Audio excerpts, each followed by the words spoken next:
Hi there, good morning and welcome to Empowerment Hour here at Calon FM. How are you all?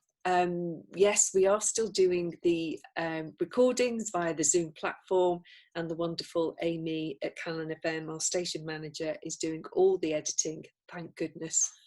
Otherwise, where would we be? Where would Calon FM be without her and everything she does? Amy, we are always, as always, so grateful to you. So we're changing, times are changing. Coronavirus is, we're moving forward with all the recommendations and safe distancing and all of that. And by the time you hear this show, a lot more shops will be open, and let's see how that goes. I wonder what will that will create. I have to say that I've decided that I'm not going to be heading into Chester for the first week that the shops are open, because I think it could be a little bit too much of madness overdrive for me. So I'm going to stay quite firmly locked away. I think I'll stay where I am for the time being. But enough of me. I hope everyone out there is keeping well and practicing whatever safe distancing you require right now. So I have a wonderful woman as my guest today. Her name is RosieBrown. She's Shropshire born and bred, and I'm delighted that she's here with me, coming to talk about herself, what she does, how she does it, and also access consciousness, which is the whole of this month is about people who have chosen access and what it's done for them. Good morning, RosieBrown. How are you? Good morning. I'm very well, thank you. And thank you for inviting me. So I know, because you told me, that this is you stepping out of your comfort zone coming to do this. It certainly is. I'm choosing a lot more now. I'm just like, oh, I'm swan currently. So looking really graceful, but Yes, battling like fury. Yeah, what have I let myself in for? Well, we'll see, shall we? Let's see what it's like by the end of the show. So, coronavirus. What's it like in Shropshire? What's happening in your part of the world? It's been a bit strange and not so strange. I really, people are going. I'm quite fortunate because where I live, I'm right next to a nature reserve, so I can go out for walks, and where I live in Shropshire, beautiful walks. Just I could get in the car 5-10 minutes and I'm there, or walk, and I'm up a hill or in a nature walk around the corner. I'm in nature reserve, but I do walk around and I do see people quite fearful, and then there's ones who are just like, yeah, it's happening, but I'm not going to let it affect me. So, but it was quite lovely yesterday that I went to Ironbridge for a walk, and it was just like people just there and walking around and being normal, as whatever normal is. So that was lovely. So yeah, Shropshire's great. Coronavirus. It was first bit of when I came back, because I was actually in Barcelona when Barcelona went into lockdown. I was on a course in Barcelona, and they went into lockdown on the Saturday the 14th. So luckily I was able to get a flight. I was supposed to be there until the Wednesday, and I luckily got a flight back on the Monday. And it wasn't until I got to Barcelona airport, and the Brits are looking a bit ugh, and it wasn't actually until I actually got back home onto home soil, there was the energy was just, I was just like, what's going on? What's going on? It was just like, what's this? And because I work part-time as well in IT, I wasn't allowed back into the office. So I was just like, what do you mean I'm not allowed back in? So, you've been to Spain. But it's quite funny because I was ill before I went out, just with a cold, and I was great. As soon as I got to Barcelona, went. I said, but was more ill than before I left. So I want to get back, but I had to go and work from home. So it was a bit quarantine, then lockdown. So I've been in lockdown or quarantine or whatever it's going to call it a lot longer than everybody else, really. Yeah, it's happened for some people, that, hasn't it? Yeah. So did you get a chance to see much of Barcelona, which I've visited and I love it? I think it's gorgeous. I used to be a frequent visitor to Barcelona to the point where my previous visit, which was about 5 years ago, Terminal 1, the security guy looking at passport is going, "Oh, Miss Brown, I've not seen you for a while. Where have you been?" I was just like, I think I need to mix it up a bit. I was like, I've been going for Terminal 2. Cheaper flights. I love it. Yeah. We'll come back and talk about why you were in Barcelona later on in the show, and we're going to keep this first section short and sweet, so we're going to stop there, and when we come back we're going to talk about your journey, really, what's got you to where you are now, with Access in particular, and everything else that I know you do but the listener doesn't. So we'll be back shortly. Hi there, welcome back. This is Empowerment Hour. I'm Denise Oliver. We're here doing a recording for Calon FM, which has become the new norm. I quite like it, I have to be honest. And my guest is RosieBrown from Shropshire. So I think it's a funny word, Shropshire. It's one of those that's, it makes me laugh every time I say it, and I have no idea. Am I saying it correctly? Shropshire? Yeah, you're saying it correctly. It used to be Salop. Oh, did it? Oh, okay. Yeah, Salop. It's just like Salop, which is a rude expression. Which part of Shropshire are you in, Rosie? Where were you born? I'm in Telford, but I'm in a little place called Muxton. So yeah. Okay, I'm none the wiser. So Telford, I know the name. Yeah, Telford. When I drive down to London, I go what I call the country route. I don't do the M6 all the way down. So I like to do the 483, the A5, and then I see M54 Telford. I'm off. Yeah. So I love that drive going that way. And that little village. So I came to do a foundation with you a couple of years ago, probably now. Yeah, that was in the name of that village. That was the market town of Wellington, which is one of the oldest market towns in the UK. And lovely black and white buildings, everything like that. You can see that history changed it. So building a massive new town had its impact on Wellington, but just has such an energy that it could be really vibrant and lively again. So, and I know that's where you work, isn't it? You have your offices there. Yeah, I have my. It's quite funny, really, because I used to live in Wellington and I moved out, and my therapy room is back in Wellington. So it's great. Just like, it's great to be back in that space. But yeah, it's market town, very vibrant, and yeah, it is a new town. It's quite lots of different walks, and every time I go back, there's always something happening, something changing, building everywhere. Yeah. So something that is very topical at the moment is Black Lives Matter. So you do have a black skin, that is you, but you're born and bred here. Yeah. So I know from things that you told me that there have been times in your past where you have experienced this racism of somebody putting you down, and just give us a little insight into what that was like for you. And I'm coming on to the time where you ended up with depression, whether it's as a result of that or something else. It could have been a whole series of things, but just tell us what that was like for you. Well, it was quite strange, really, because I was always being brought up. Our house was always open to everyone, literally. I'm from a big family. There's 8 kids. I'm the youngest of 8, ranging, we're all old now. but my mum and dad, literally, we were the only black family on our road. And we were a family of 8 children. There was other children, Irish, or from Catholic backgrounds, Russian across the road. They had a big family as well. But it's funny because before I was born, my parents used to tell me about the time when they moved into their house, where the next door neighbour was very racist, to the point where if the ball went over, it used to, different things used to happen. But he was just judging on the colour of his skin.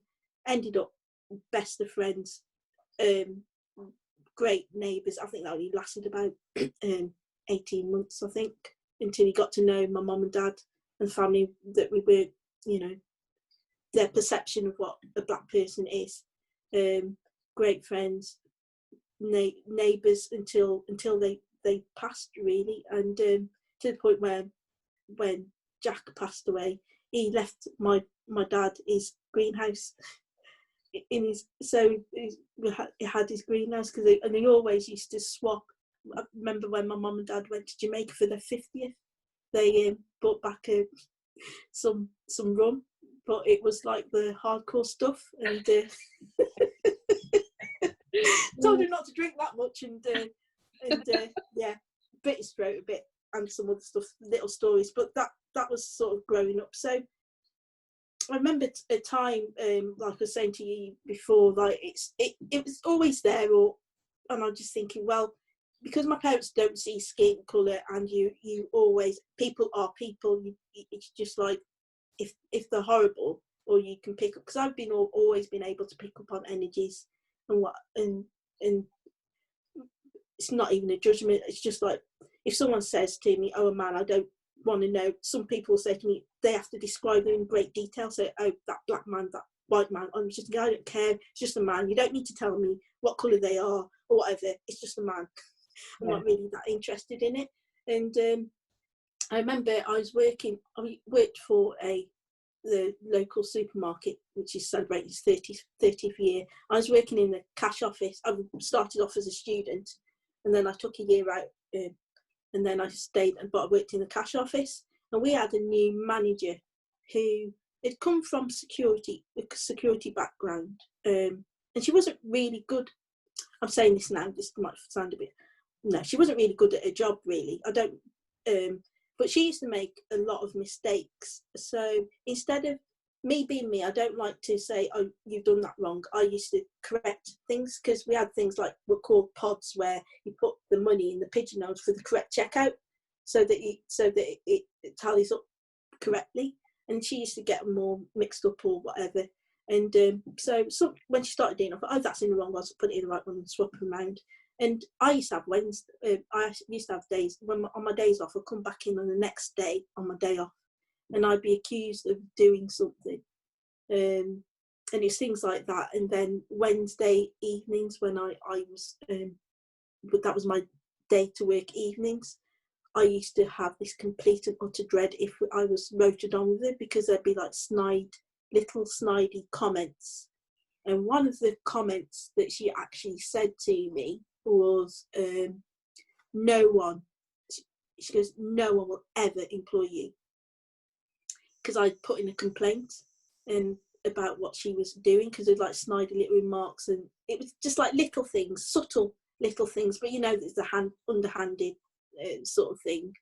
And I said to HR, I went up to HR and I said, look, you need personnel, sort this out, or I'm leaving.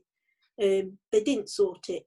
She said, no one will ever employ you. I actually walked into a new job straight away, and everyone was just like, oh, you're leaving? Or, yeah, well, you didn't sort it out, so I'm leaving. And I am so grateful to her for that in a way, because me leaving that job, it's made me a better person now. Yeah, cool. And shortly after that, I don't know how, I mean, shortly in terms of a couple of years, you experienced depression, didn't you? So we'll come back and we'll talk about that after this break. Hi there, welcome back. I'm Denise Oliver. My guest today here on Empowerment Hour is RosieBrown. So Rosie, we're just talking about you being told and by someone who possibly didn't have an awful lot of confidence in herself, so basically just wanted to deflect whatever was going on in her world onto you, because you're an easy target at the time. So what happened after that in terms of your actual mental health? I went into a different job. It was going well. I got into a relationship with someone. It wasn't very nice, and there's other things that was going on. I think it was a lot of stuff and I think my dad had been ill previously, had his first bout of cancer, I think, around that time. And then I just decided, I was working, relationship ended, and it was just, it wasn't because of the relationship, it was everything else around it. So I went into a depression, to the point where all I remember, there's a gap between 1997 and 1998, 99, because even though there's things are going on, when people say, oh, you remember this, I'm just like, I don't recall it. Is it because I'm just blocking it out? That sort of thing. But I went through that case of depression, and during that time, it was about 6 months of that depression where I was literally blocking that point, and I didn't want to be here anymore. And I was so grateful to my GP, because he got me the services that were available then and not so widely available now, and he got me into cognitive therapy. There was a mental health place called the Mount, which I went to quite a lot, which is now Houses. Yeah, but I was able to go there, and it was literally, I started to, I don't know how, I had great support network as well, but I wanted to get back to work, and I went back to my old job, and I said, I'm ready to go back, and my GP said, you're not, and I was just like, I am, because if someone says not to, I'm just like, I'll show you. So I went back to work. I think I lasted about 2 hours. Oh. And then I had to come out, and I thought, well, this isn't the job for me. And I tried to get other jobs, and in that time, it was a taboo subject, and having a gap on your CV. And when you go to an interview, because I'm honest, and they'll say, there's a gap on your CV. I said, yes, I had depression, and that was it. That was the end of the interview. This was in the late 90s, wasn't it? This was in the late 90s. This was like 98, 99, 98, 99. But I managed to get a job working in a local pub. But what I used to do was I used to hide behind the pot wash, because I couldn't be around people, which is really strange. But I love that job as well, because it's got me. I had an accident there where someone pushed. They used to have this sign up, and I used to say to him, someone's going to have an accident if you don't move that sign. Oh, that someone happened to be me.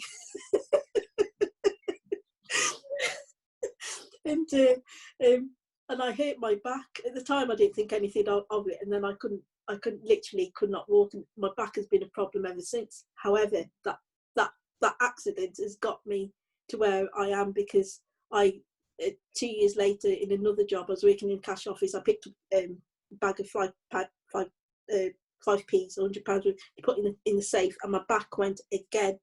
And I think that was university's way of saying, hang on a minute, you're not doing what you're supposed to be doing, and you need to sort yourself out. So put me out.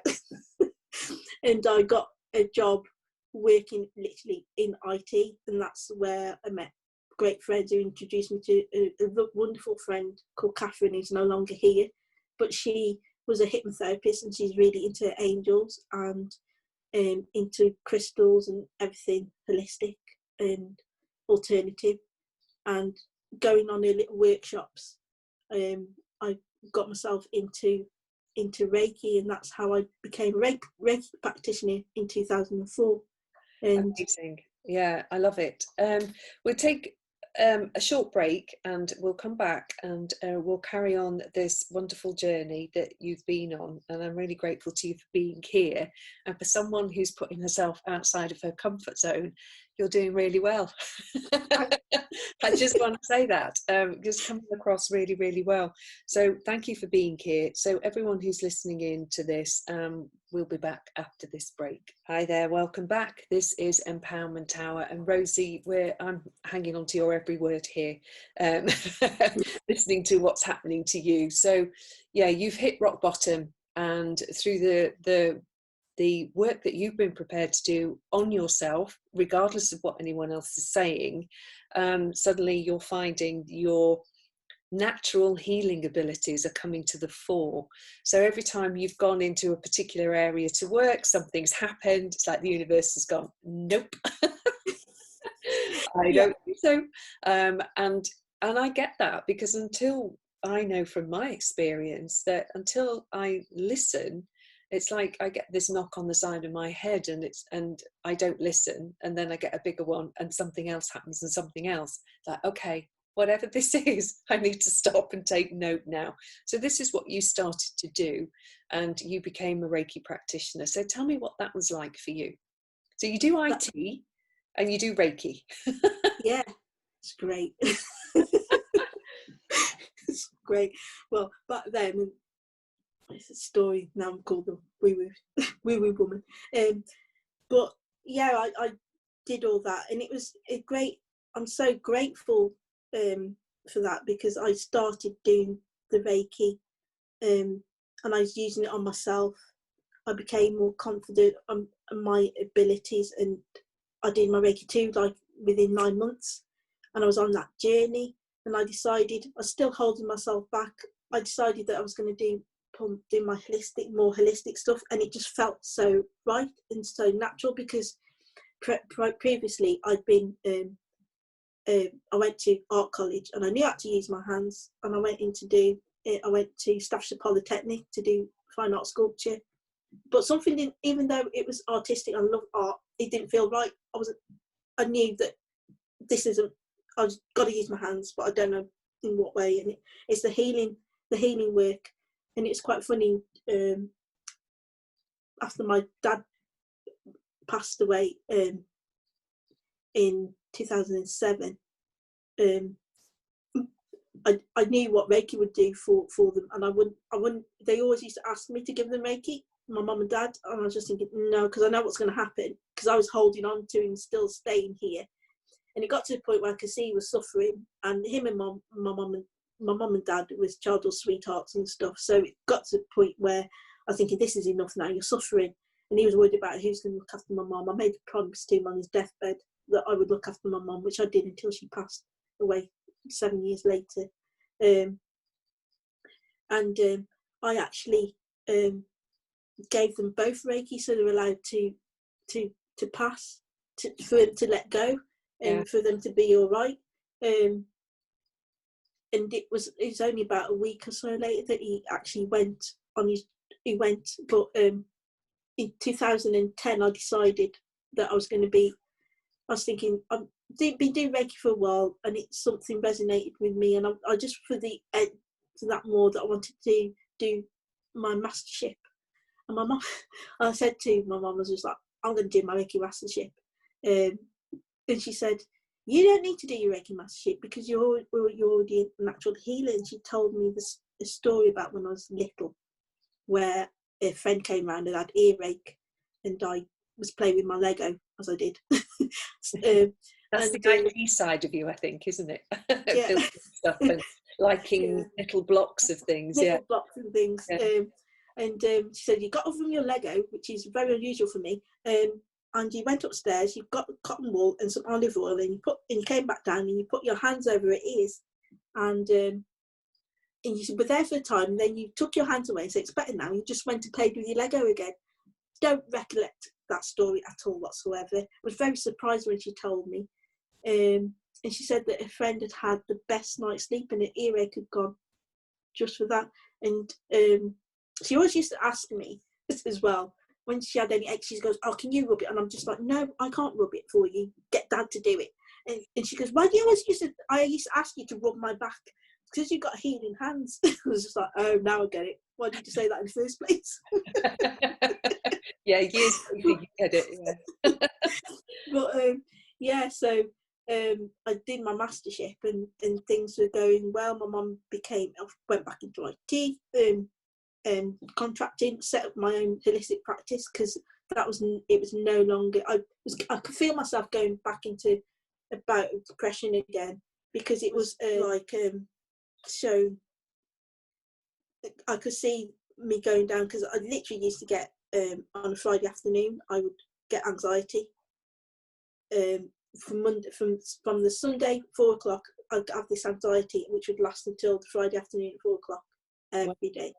I wonder how many people are in that position right now as well. I think there's so many people that are out there who don't recognise that, and it's but because of what I had before and the tools, my previous tools that I had, I was able to recognise that this is not the way it should, and it's detriment to my mental health, that I do things that make me happy. And so if I know something's not true for me, then I will not go there.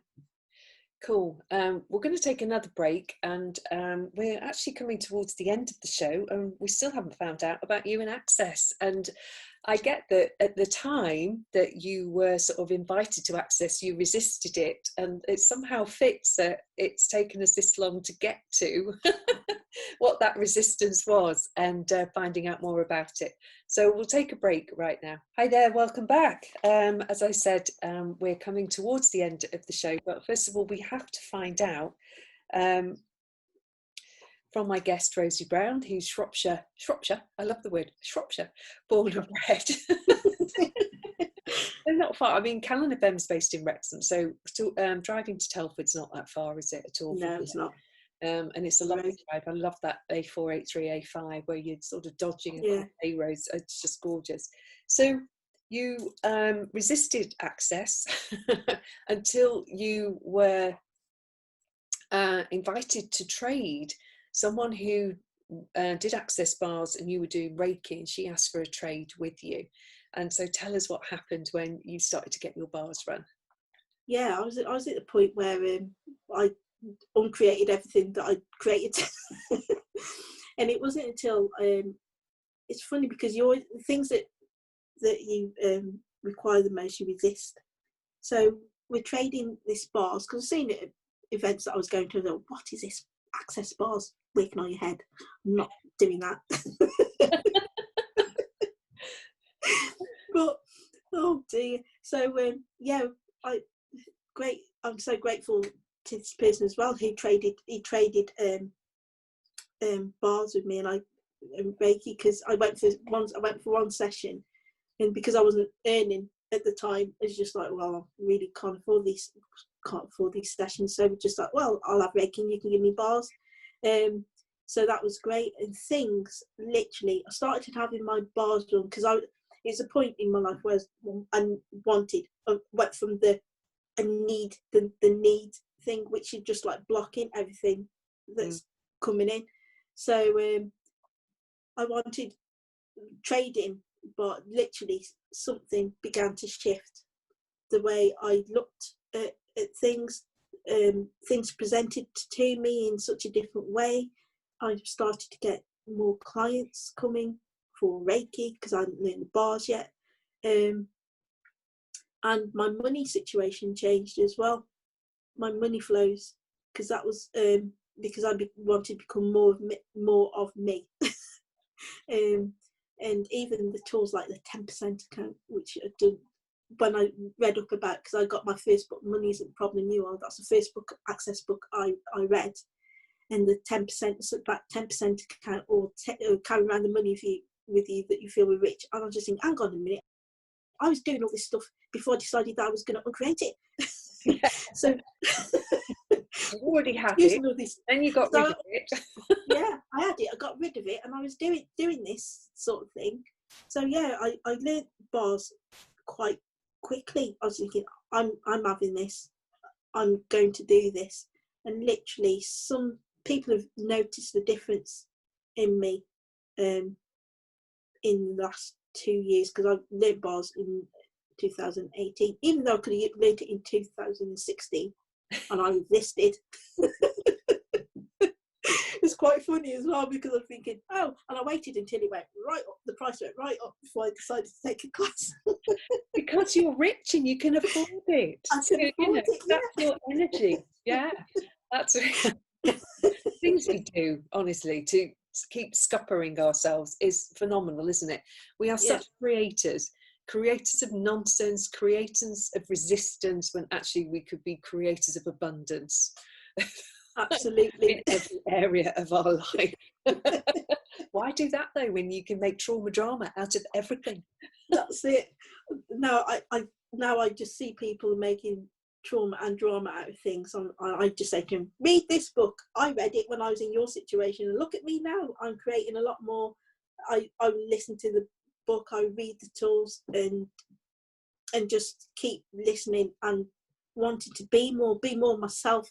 I'm being accepting of myself, realise that I'm not ordinary. And I just think to myself, well, I've always been different because colour of my skin, I'm a twin. And I do all my healing stuff where my colleagues who know about what I do, I've gone back into IT contracting now part-time again, but I'm taking bars into the workplace as well, and I make whereas before I'd hide what I do, I don't hide anything about what I do because it's created more for me, and I just love with Access, and I'm so grateful that I found those tools when I did. It's created so more, and I keep choosing more as well. I'm saying to you, I'm thinking about doing even more, and I'm thinking, okay, it's a bit scary, and I'm thinking, are you holding yourself back again, Rosie? Or are you going to start flying? Well, I wait to see what that will be like, Rosie. Yeah, I'm looking forward to that. So we'll take a little break, and we'll come back for our final session of this show. And where does the time go? It's absolutely flown by. And what I'd like to ask you in our final 5 minutes is what your favourite tool of Access is. So just have a little think about that, and we'll be back. Hi there, welcome back to our final session. And the other thing, Rosie, I'd like you to do in this final session, I've asked you before the break what your favourite tool of Access is, but how can people contact you as well? So please, tell me that first so that people can hear that.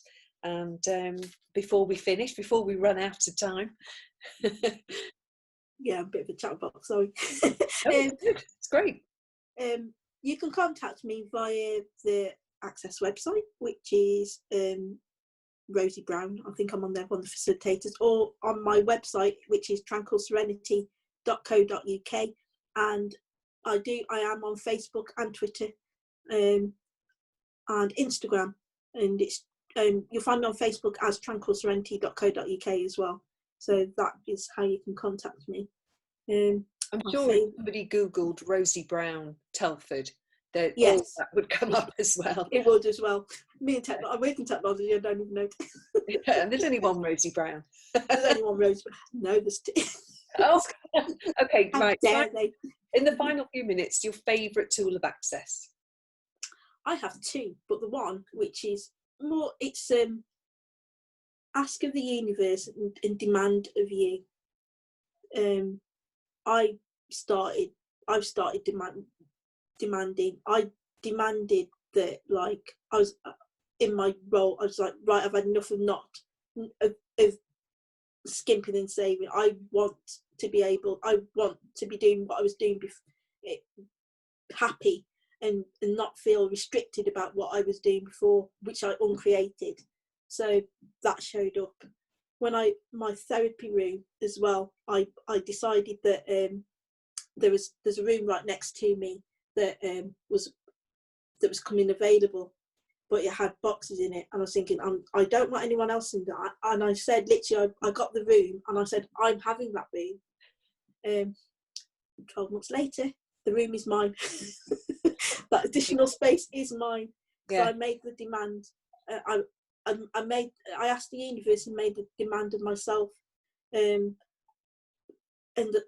my other favourite one is, it's not even the two, it's more the mantra of all of life comes to me, ease, joy and glory. And they say it 10 times in the morning, 10 times in the evening. And Dr. Dane here, you can go check him out. He actually says now 100 times a day. So yeah, I'm just saying it, even driving in the car, singing it. Yeah. It is singing it. amazing, isn't it? I mean, it's one of those things, I have to say that it's one of the first things I talk about when I do a bars training day, because it's at the top of the manual. And if you don't believe that something as simple as saying those few words can change anything, I challenge you to start saying it. Anyone who's listening, all of life comes to me with ease, joy, and glory.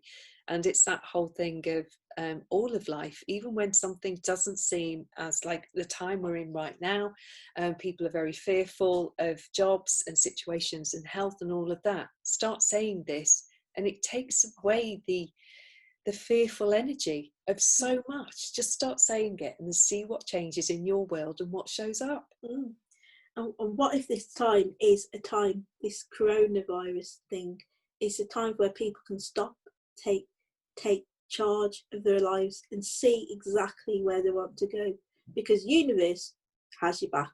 Universe had my back to the point they put me on my back, so I make the changes. I love it. Rosie, thank you so much for today. I really appreciate you taking time out to come and do this recording, to challenge yourself, to step out of your comfort zone and be here with me. And yeah, I wish you everything that you wish for yourself in terms of your future training and where you're going with access and everything else you do in the world, because you're phenomenal. Thank you. You too. So thank you everyone for listening in today. You've been listening to Empowerment Hour. Stay tuned to Calon FM, where there'll be many more programs and lots of music coming up for your delight. I'll be back next week, where I'll be talking more access consciousness, and yeah, and we'll see you then. Bye, Rosie. Thank you so much. Bye. Bye, Thank you. everyone. Bye.